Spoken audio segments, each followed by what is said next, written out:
with that, I think I will get us started. My comments are fairly brief, and then the staff are going to run through a couple of other points for how we've been managing and handling the COVID response. But just a reminder to some of you that kind of the week of March 9th, all of this started to kind of come to everyone's attention, that there may be stay-at-home orders and concerns about spreading this coronavirus. The CKCF office did make a decision for March 16th to start stay-at-home remote work schedules. So all been working remotely. We're very fortunate for our work that we're able to do that functioning from home, and have created some unique workarounds to make that happen, with making sure we get payables out the door and lots of other things that Melinda will talk about. But definitely wanted to just kind of recap that on March 19th, the Central Kansas Community Foundation Board did activate the Central Kansas Community Relief Fund, and we officially opened that fund for this type of circumstance. Following that, we made the availability for communities that felt they would have a donor base and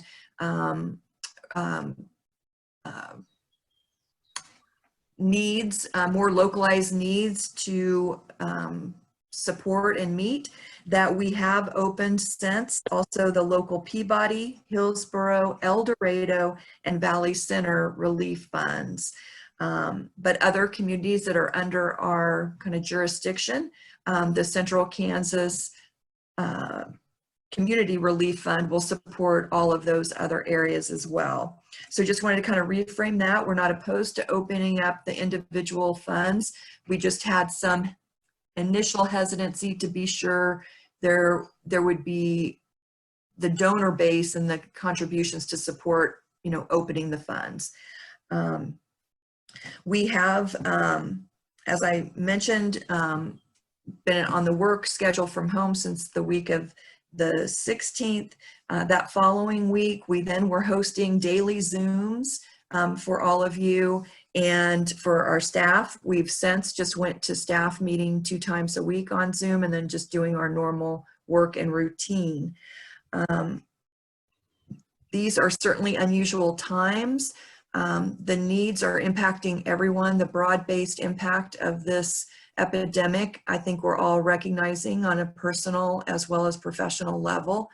But we want to also be keeping in check with our mission and our focus of building stronger communities, in this case, maintaining our strong communities the best that we can during this time, not only in the immediate, but the long-term function. But with that, I'm going to kind of pause there and turn it over to Michelle Critchfield, our grants officer. She's going to share some of the outcomes with activating our response efforts. So I'm going to go mute and let you go ahead, Michelle. Perfect.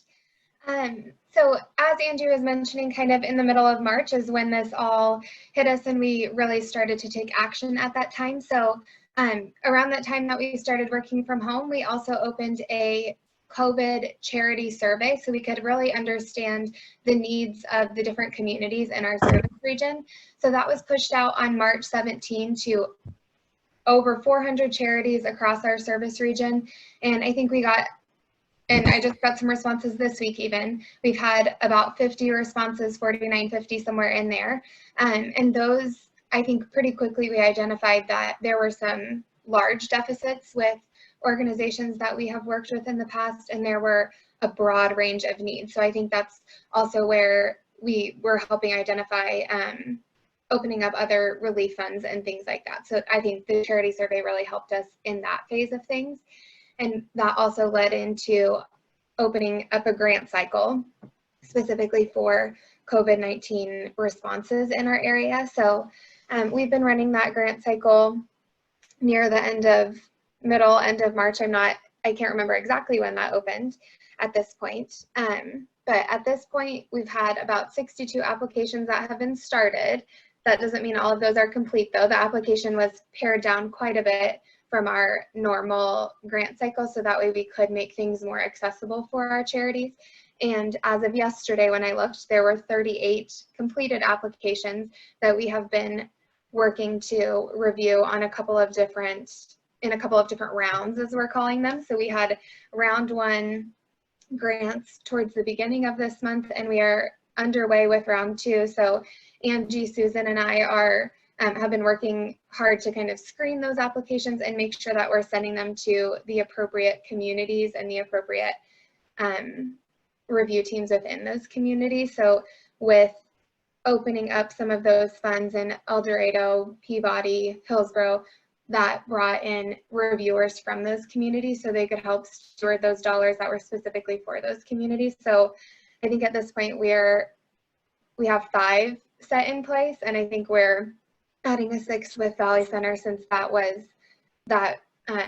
fund was opened a bit more recently. So we have a lot of layers to that application process on our end. Mostly we wanted to make it simple for the charities, but we have just a few layers to go through with that. So with our round one funding that was pushed out towards the beginning of the month here, we were able to fund just over $31,000 in requests. And with our applications, those 38 applications that have been completed, we've received $183,000 in requests from our charity. So the need is significant in our communities, as we noticed pretty quickly.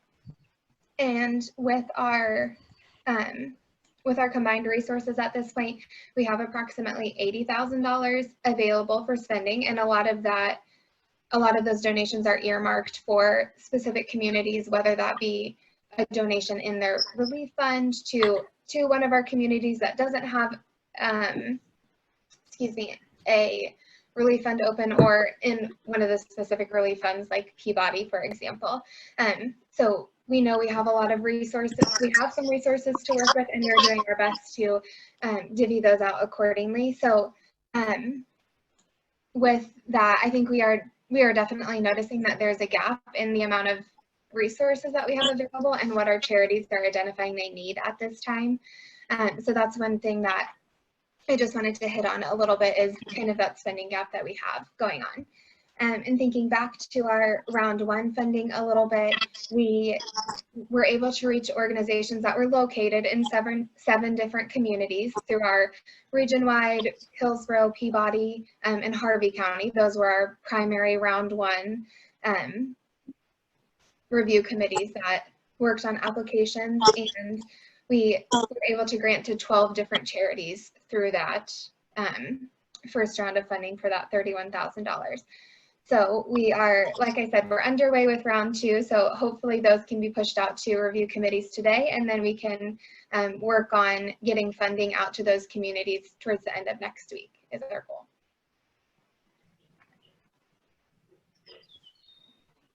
And I think that's all that I have.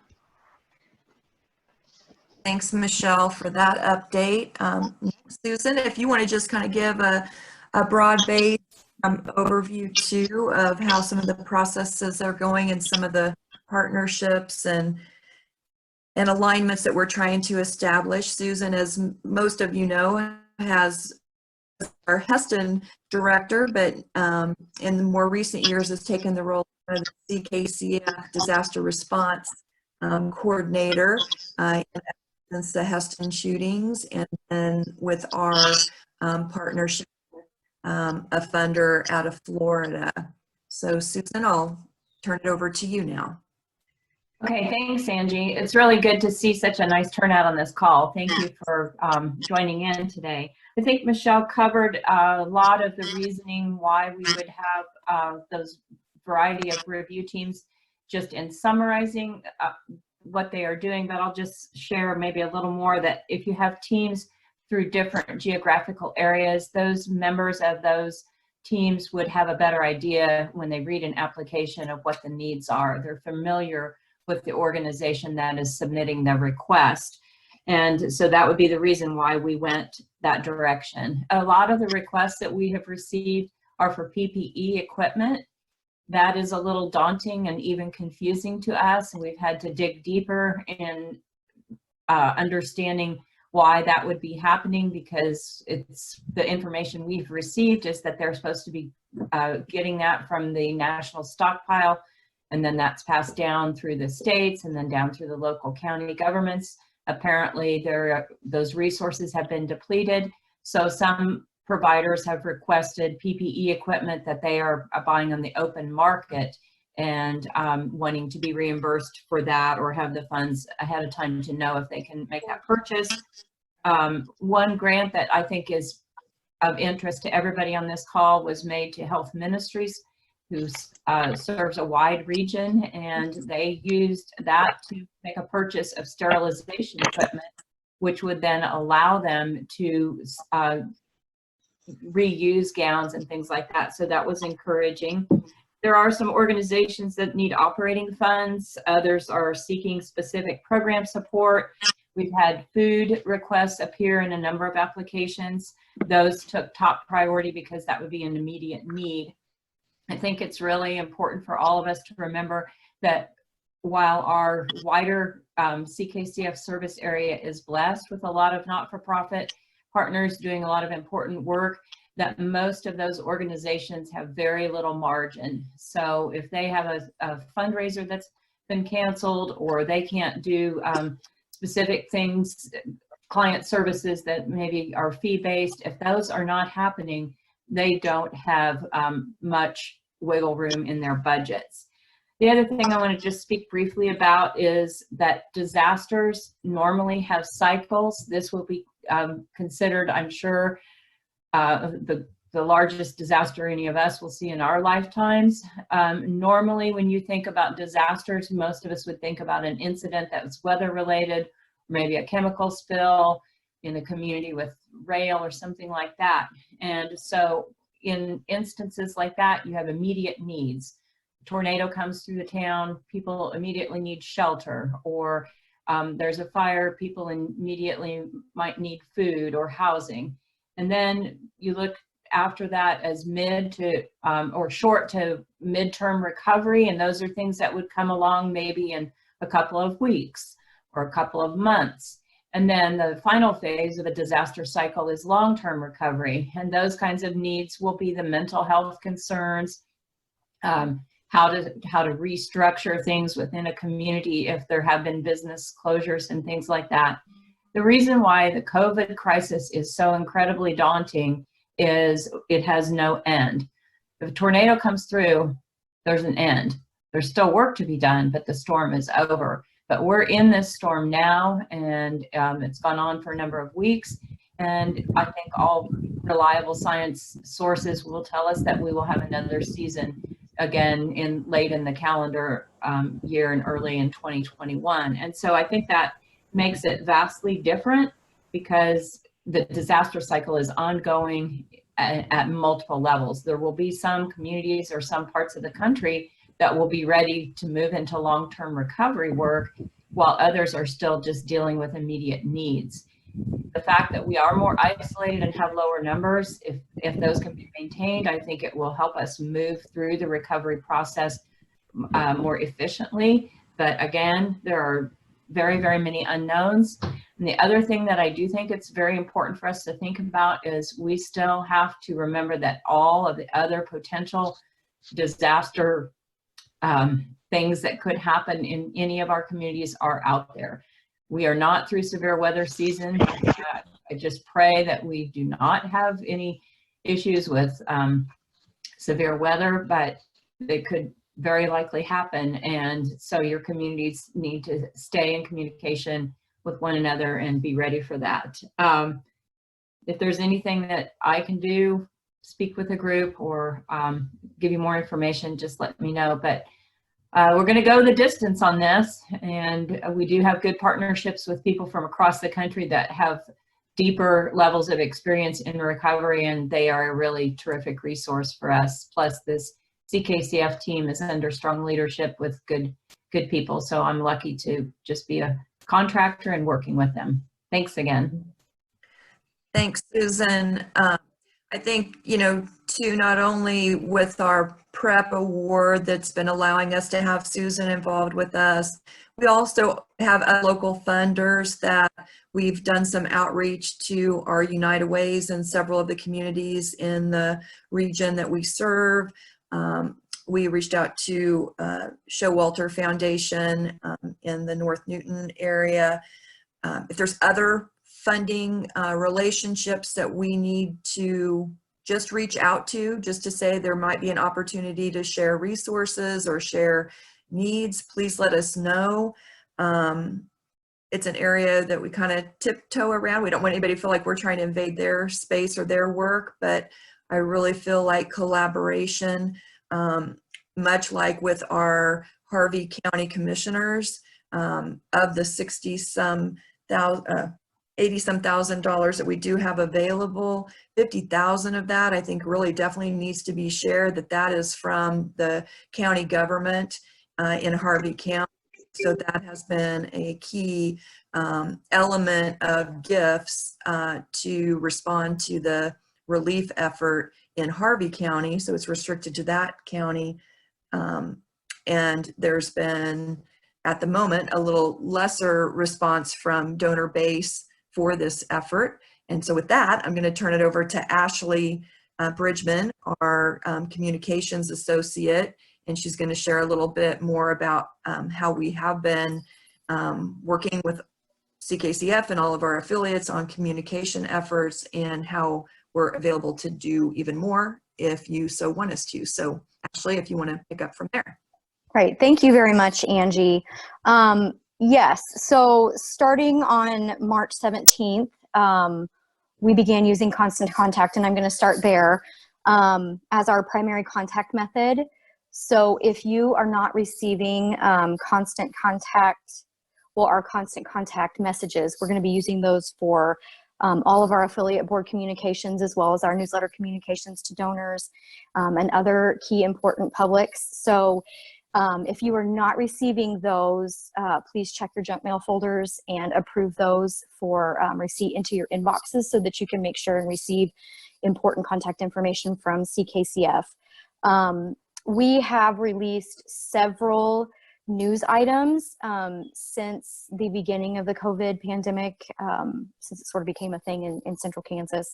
The first and the primary being that the funds are open and that they're available for donations to support the effort through the duration of the effort.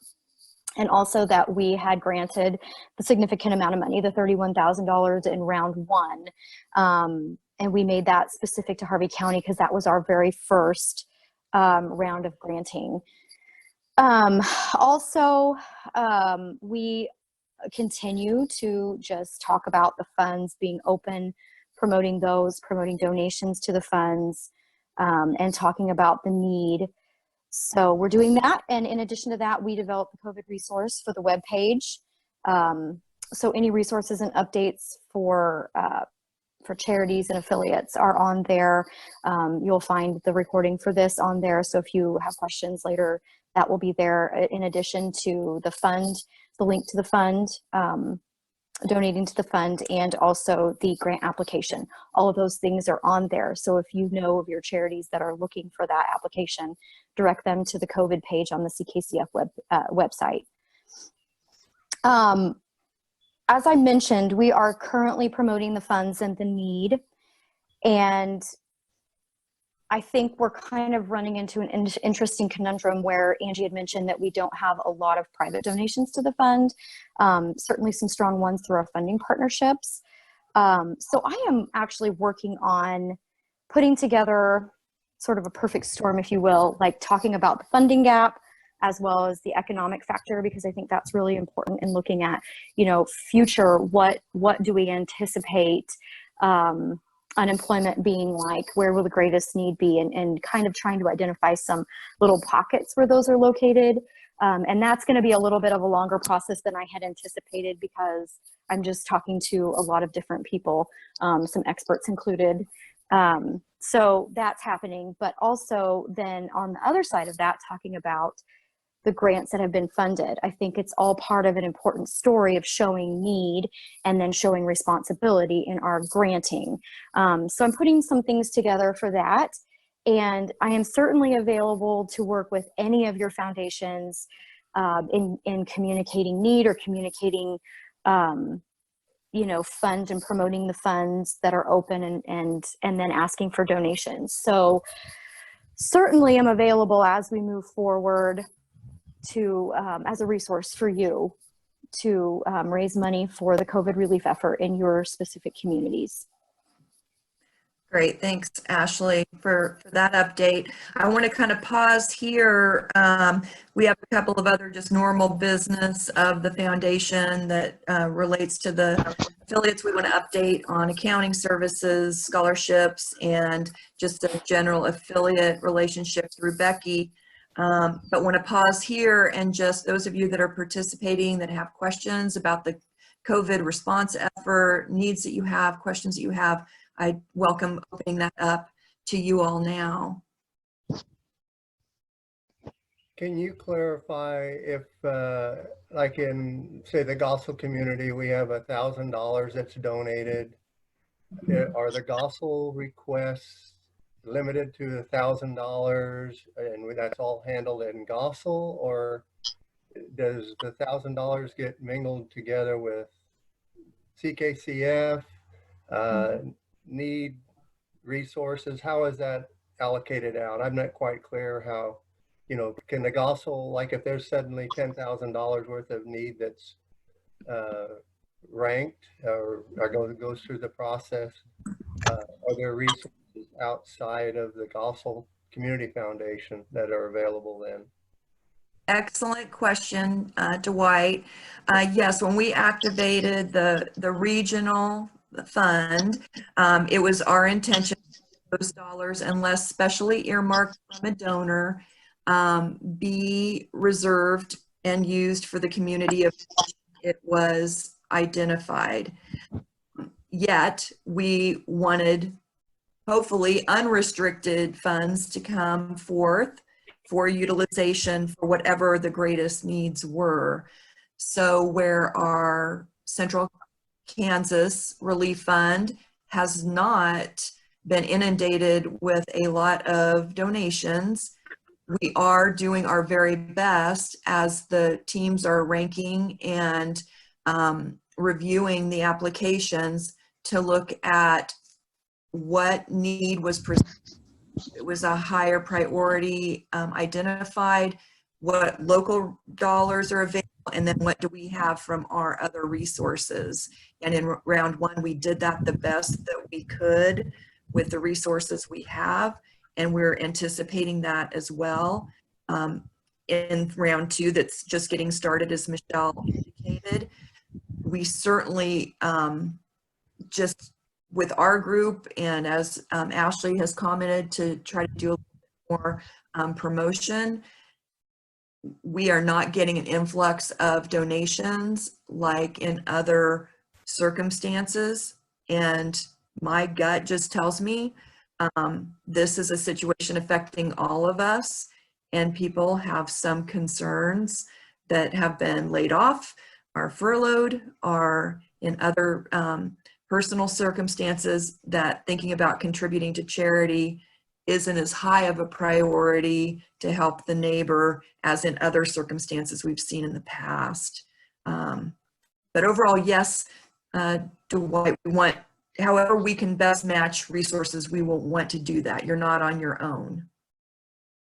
And I think in our community, there's probably resources that are going to be directed directly to the churches. We have a lot of, the whole community is kind of tied to 3 local churches. And so I think I voiced that early on that I anticipated that. And I think we're seeing that, that'll play out as well in Gospel.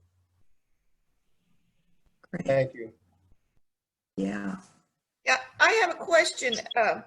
If someone from the Gospel community applies for a grant, do we as an affiliate know about it? Or, it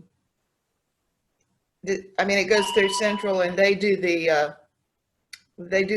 grant application. Do we know anything about it if it comes from our community? Michelle, I may offer that to you. We're working so fast and furious. I don't know. I don't know if we're been able to communicate that as clearly as maybe we should. Michelle, how has that been working? Yeah, at this point, I have not been really identifying that for different communities in our region. I think there is maybe some more understanding of when applications have come in and things like that from some of our affiliates who have opened funds. And Gossel has not opened their funds, so that those get reviewed currently by the region-wide review team, and we know what dollars are earmarked for Gossel, so we kind of figure that out on our end, depending on what the review team says, how we can match those donations that have been designated for Gossel with the way the review team ranked that application. So yeah, we are not leading with that at this point in time. I think that could be something that's very helpful for us to do, to let our affiliate boards know that we're seeing this need, we received this application. I'm just not sure off the top of my head how that communication would work, or how that might look best for an affiliate board member, like what you would want out of that communication, just because we haven't quite gotten to that step yet. So is there anything specifically that you want from that communication, or like, do you just want to know what the organization is, how much they're requesting, just so I can understand a little bit more? Well, my question, I know there are a few funds in our response fund, you know, for Gossel. Mm-hmm. But I guess I was under the understanding that if someone in the Gossel community applied, it would go only for those funds. But now you're saying it just goes into the pot and then it gets distributed. No, if a donor restricted, it is restricted. We have gifts from Gossel earmarked as Gossel response, but there are some of the applications, service providers that cover multiple communities, and they're being incorporated into that. Okay. One of the tools that Susan just helped us put together this week is kind of a running total just by the description of the name of the agency, and then a kind of description of what their primary request is for. And I wouldn't have any problem that periodically being routed to affiliates, and maybe that's something Becky could help us with as a liaison. Just forwarding all of the applications in multiple pages, and that access is a little cumbersome. So I'm not sure how to do that, but this summary that Susan did on behalf of me and Michelle could be something. And I know you don't see it, so you don't know what you think of it yet, but it just kind of lists the agency, and you would know your local agency's names and see kind of what they're requesting. And then we can provide more specific information, keep that communication open. After you see something that you're like curious, what are they applying for?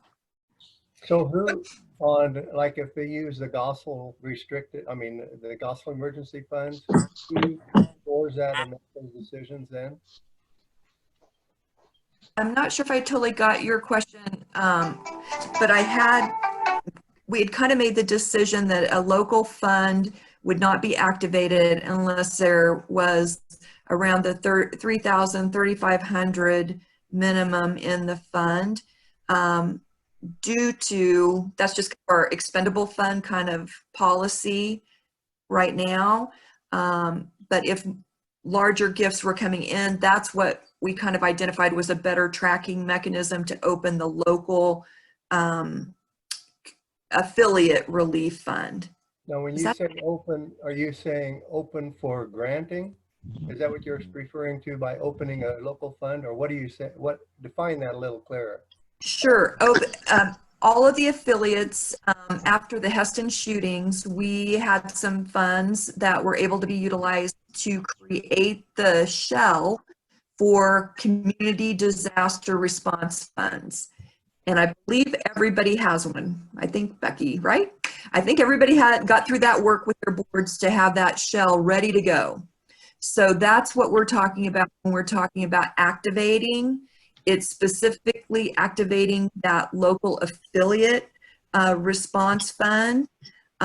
primarily more so the side of tracking the donor gifts versus the grant cycle. I mean, it does kind of go hand in hand, but it's more if we're getting a large amount of donations, we want to make sure then that that affiliate can be matchmaking the right grants with those donor dollars. That's our logic, at least at this juncture. So I'm confused on this $3,000 deal. And so if we have $500 in it, what happens? We have just earmarked it in the regional fund that needs to be used for Gossel. If tomorrow or today you have a donor that is saying, I've got $5,000 to the Gossel Relief Fund, I would say, hey, Becky, let's work with Gossel on getting their own fund activated. Previous dollars that have not been used, we would transact into that fund. Again, every fund we have, disaster or otherwise, is a subcategory, and accounting-wise, we push those dollars, those funds to be tracked.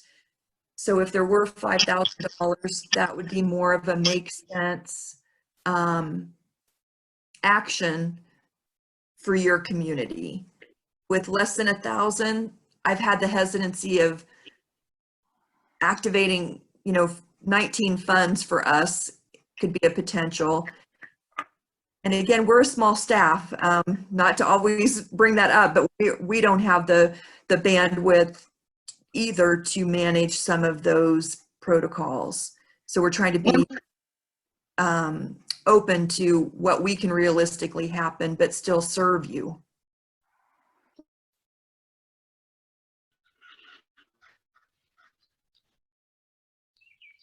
Angie? Yes. Go ahead and talk, I guess. This Can is everyone Ann. hear me? I have two questions. First question, I'm coming from a nonprofit. Okay, as a nonprofit, we receive funds from the Peabody Community Foundation to do some work for our group. Let's say that with this,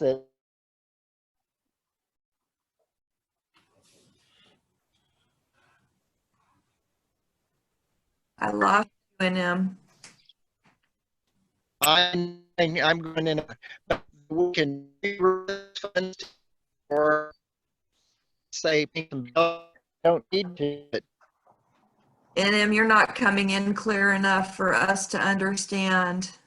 Okay, I'll ask it later. I'll ask it later. If you can type it in the chat box. Not very well, so I'll just do it later. Okay. Any other questions on that, or I may segue to the other three announcements, and then we can have a few minutes again at the end for any other questions. I would just like to say, Angie, if I look at this from 10,000 feet, and as you appropriately said, the longer this goes on, the more difficult it will be for us to get contributions. I think people will naturally pull in benevolent dollars if this goes on much longer, because they in turn will want to keep that money. Everybody's trying to conserve cash today. 60 days ago, cash was trash. Today, cash is paramount, and anybody who's looking at getting into cash is not going to be wanting to give it away until this thing has an end. And I'm not sure that we know where the end is. As Susan has said, and as you said, this is an unprecedented area we're in. And I think we have to look realistically. We had $180-some thousand worth of requests and we gave 31,000. That's 1/5 of what we need. Where's the rest of the money going to come from, or where are we going to go without? So I'd like to pipe in about that, because I have some thoughts about that. Cash has really never been our business as much either. It's really been connecting generous individuals who have financial resources to support the need. And so we're just kind of having this conversation about having unfunded grants in these communities. But I think if we shared those unfunded grants with those affiliate communities, then it could be the responsibility of the board members to reach out to their good friends who have financial resources to fund those grants. And maybe that's a strategy that we take, because I think you're right. I think the general public is conserving cash. So that could be one strategy that you all could use, is just looking at those grants, maybe not looking at how much you have in your fund and how much you can grant based on that amount of money, but who do I know in this community that loves this organization that can help us fund this grant? So I think we're going to have to change our position as this goes on a little bit. I agree with you 100% that it's not about the cash, it's about how you get contributions and how you get associates who in fact do join the mission. And I think their task is getting bigger rather than smaller as the time goes on. That's what I'm trying to say. I don't know if it would be helpful to know, but I'm looking at the spreadsheet I made yesterday, and I do want to share that, for example, one request was from Via Christi, who does serve a wide area, but they asked for $19,000 in personal protective equipment. Another request was from the American Cancer Society, $5,000 for their administrative and to help their budget. Another request for $20,000 from ICT SOS, which is a human trafficking organization out of Wichita. Yes, those are all regional partners, but I don't think that it's quite the same. And if you add those up, that right there is $44,000. That number, if we take that off that 180, it feels a little more doable. And there are grant writers out there in all these organizations right now. They're floating grants to every possible place that they can because they think there's money. In my opinion, the Via Christi Foundation has way more people connected to it than the homeless shelter in Harvey County or a food bank in Peabody. So I think we need to take a little bit of comfort in knowing that if we can focus on engaging local donors and raise some more local dollars, we will be able to meet a lot of those needs that we see out there. Those grants are still going to be reviewed, but I'm trying to put it in perspective. Can I jump in here real quick? I wanted to talk to Carol. Beverly, do you have excuse me, Beverly, do you have a comment? I'm trying to figure out, I think you're muted. Is it? Okay, my question is, as the Fredonia affiliate, what I need to know is what applications have come from Wilson County. Because I know we have not. Okay, yeah, we need to know the name, the amount, and the purpose, but we haven't gotten any. I mean, we sent it out to all of our 501c3s, the grant application. Mm-hmm. Certainly, Michelle can evaluate which ones have included Fredonia. The last I looked, we didn't have a Fredonia specific organization, but I know some that were region-wide included Fredonia, unless something new has come in, Michelle. Yeah, that's my understanding as well. And some of those ones that might have included Fredonia, they very well have clicked every single box that we had available to show need in our communities. And some of that could be for some of those grants that Susan just mentioned. But I can definitely look more specifically as far as if Fredonia, an organization based in Fredonia that has applied, I do not recall one coming through at this time. Okay, thank you. Mm-hmm. Mm-hmm.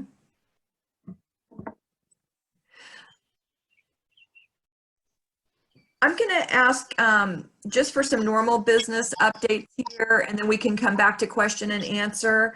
But scholarships have been a hot and heavy conversation because of the unusual circumstances with schools and homeschooling and all of that. So Christy, if you like to just give a little update too, so that our affiliates are aware of how scholarships have been handled. Sure. Good morning, everyone. Good to see you all. Yeah, the scholarship season is wrapping up, and it's been a pretty smooth transition, or a smooth season, actually, believe it or not. And but basically, I don't really see that that the scholarships have been affected a lot by the COVID-19. I've had to adjust just a couple of scholarships, their deadlines, because of some different circumstances, but I don't really feel like it's been affected too much. And I feel like applications have still come in pretty much like they have in the past. So I feel like things are pretty much the way they have been. As far as school assemblies, awards nights, that kind of thing, that is pretty much, most of those are going to be happening. Many of the schools are going to be doing that virtually, or somehow notifying their students like they have in the past, but just not in a setting like at the school.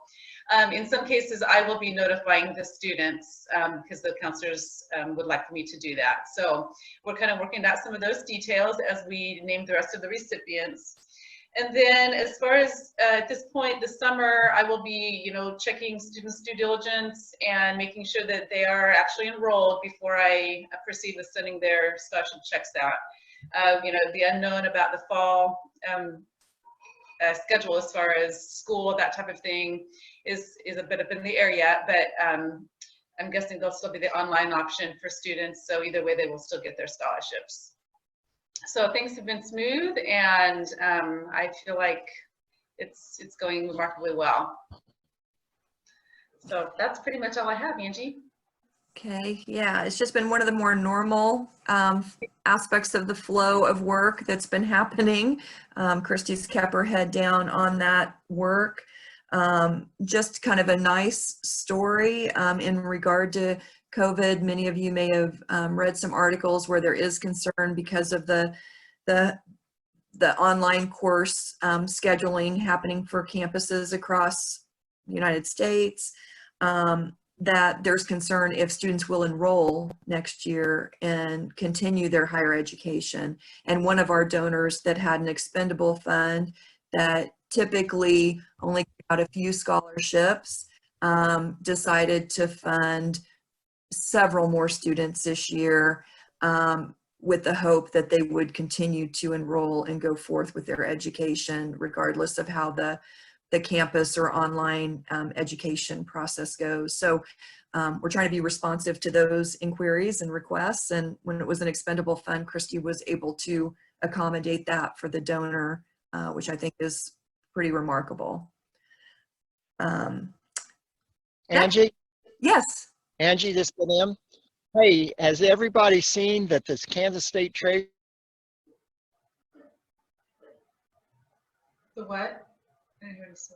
I missed it, NM, the Kansas State. Sorry, blanked out.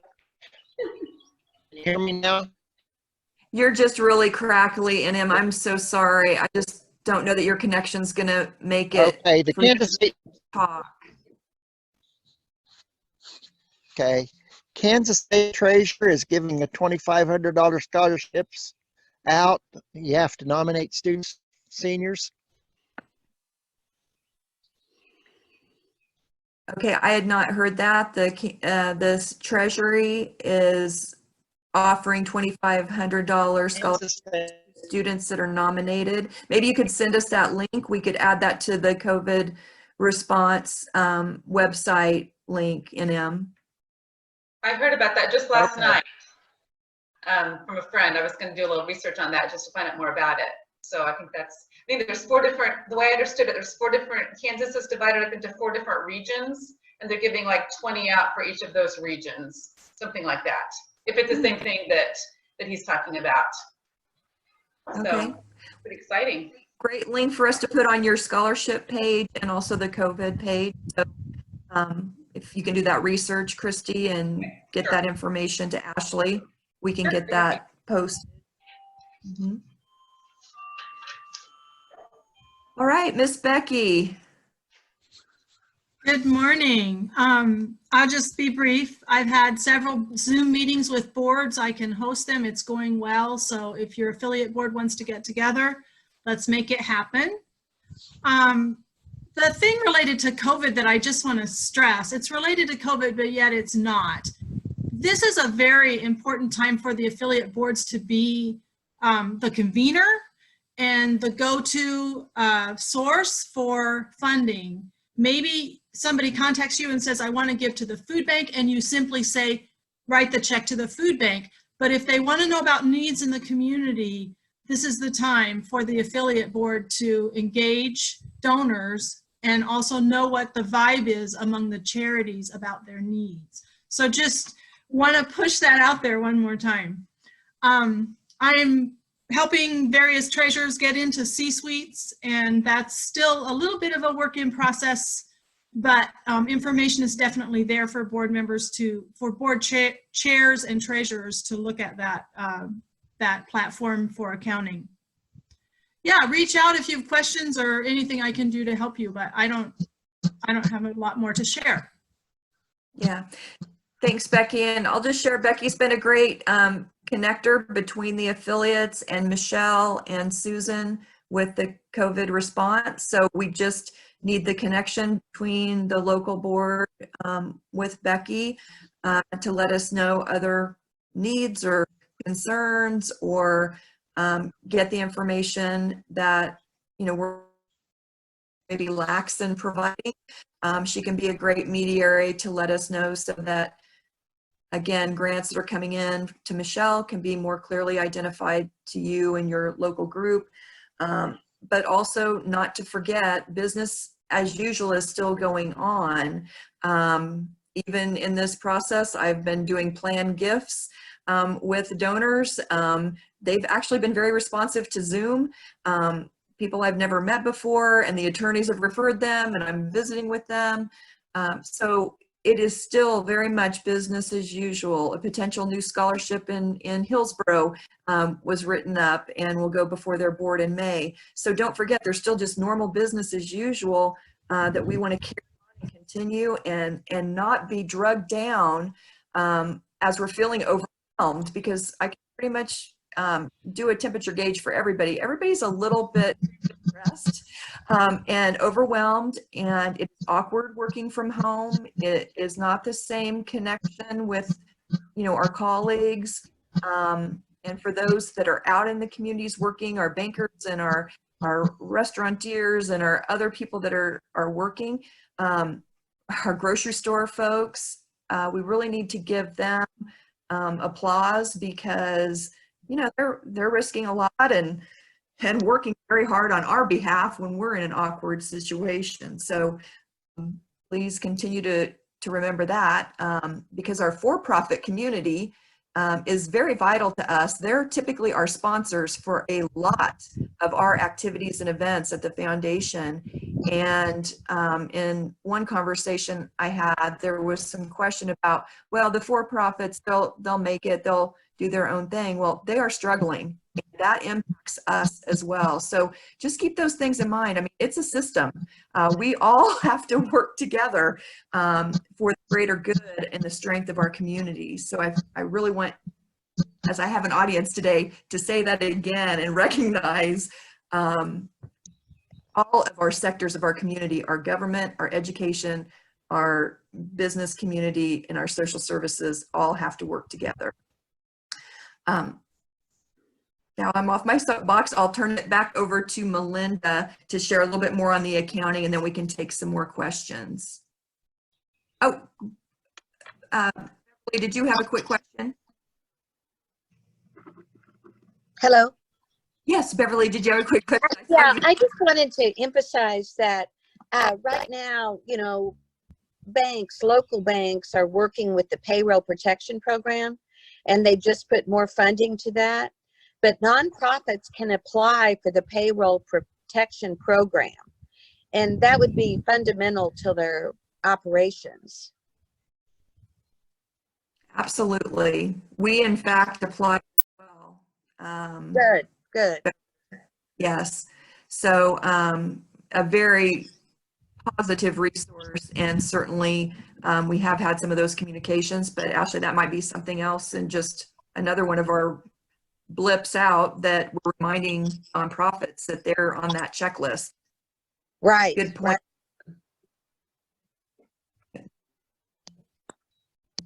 Okay, from the accounting office in my kitchen, I'll update you. So things are running really smooth. Donations, invoices, which we now call vouchers in C-Suite, and grants are going out just like always. We have a workaround situation for me and Angie to get checks printed and sent to her, and she signs and sends them. So it's a little different, but it works fine. And the one thing I will point out, most of you, I know Carol has already been doing it, Becky's already been doing it, but just anyone else who hasn't heard, if you send donations to the office, those are going to the post office and they're holding our mail. I'm picking it up once a week and checking those. But if you would like to send them to my house, you're welcome to do that. I'll give you the address real quick for anyone who needs it. It is 3907 Southeast 48th Street, and that's in Newton. So you're welcome to do that, and we've sent that in an email also to all the affiliate boards. So you should have the address there, or reach out to us and we'll send it by email if you need it. So that is certainly a possibility. I've been getting donations almost every day, small donations, but they're donations nevertheless, so that's great. And it's working just fine.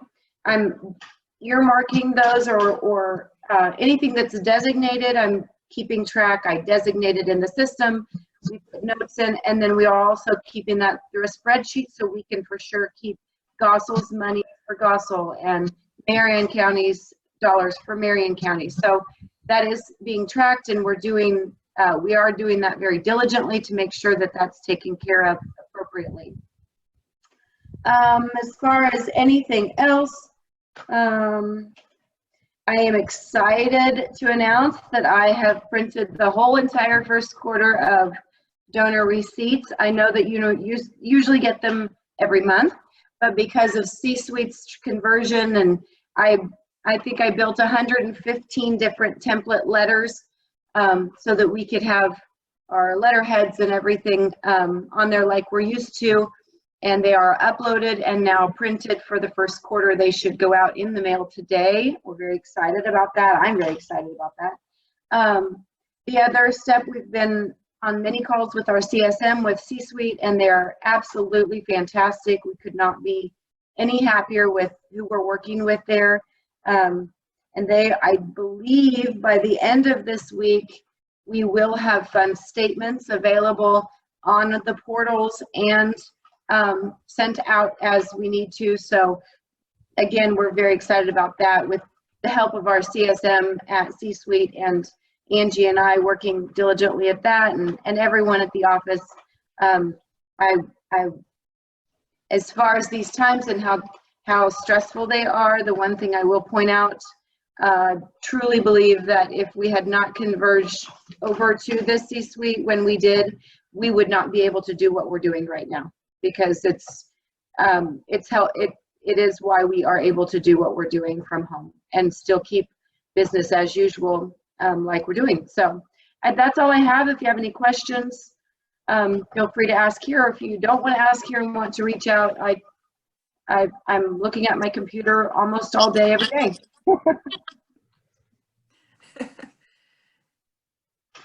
Yeah, there's still so many steps with the conversion to suites that we've yet to even untap.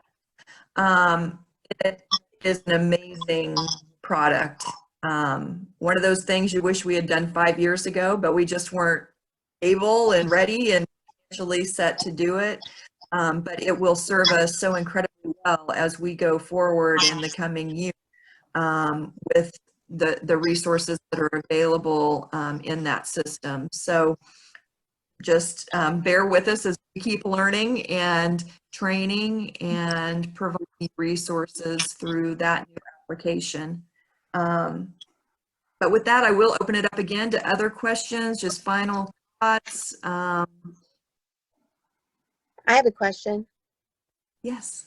My question is, you know, we're approaching our grant cycle. Well, we weren't able to have our major fundraiser, which we could do the fundraiser by letter still, or possibly online or something like that. So in other words, we haven't really gotten a lot of money this year.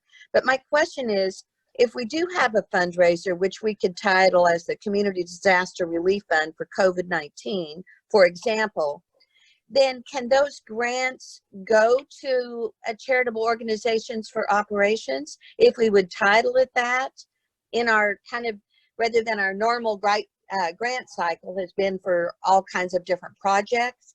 But if it was titled that this is for the Community Disaster Relief Fund, could it go to 501c3 for operations instead of doing a special project?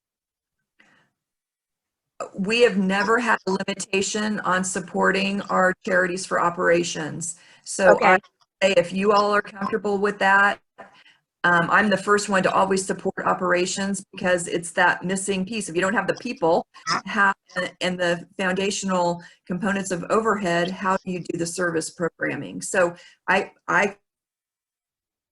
no problem with that, Beverly. Okay. You know, I think the only little nuance to maybe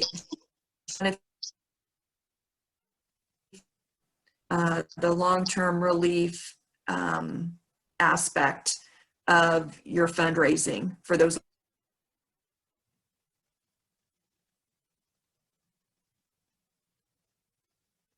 Did I lose everybody? Yeah, you cut out, unfortunately.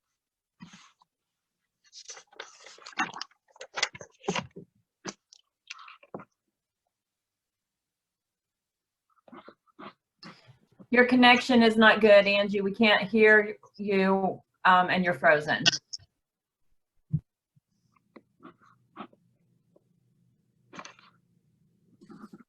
While Angie's frozen, Beverly, I might just chip in here. Most of the work of our foundation, at least until COVID, has been to build wealth in the community through endowed funds, right? And I perceive that if you do a fundraiser with this kind of an emergency response push, which yes, is totally appropriate, I don't know how to prevent confusion in the minds of donors about what our bigger, broader mission has always been. Do you see what I'm saying? Mm-hmm. I'm sure you'll figure some way to put a caveat in there or something about leaving a legacy in the Fredonia area. Right. Yeah. Yeah, it would just be a one-year deal, probably. Yeah. It's just that I think sometimes the donor will get stuck in that mode. Mm-hmm. Everybody likes to see direct assistance. Sure. Thank you. Mm-hmm. You know, one way we've tackled that in the past is talking about giving now and giving later.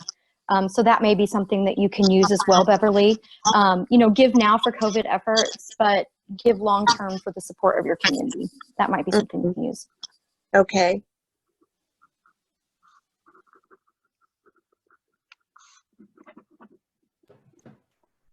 I think for the good of the group, is there anybody else that has anything that we want to address or share quickly?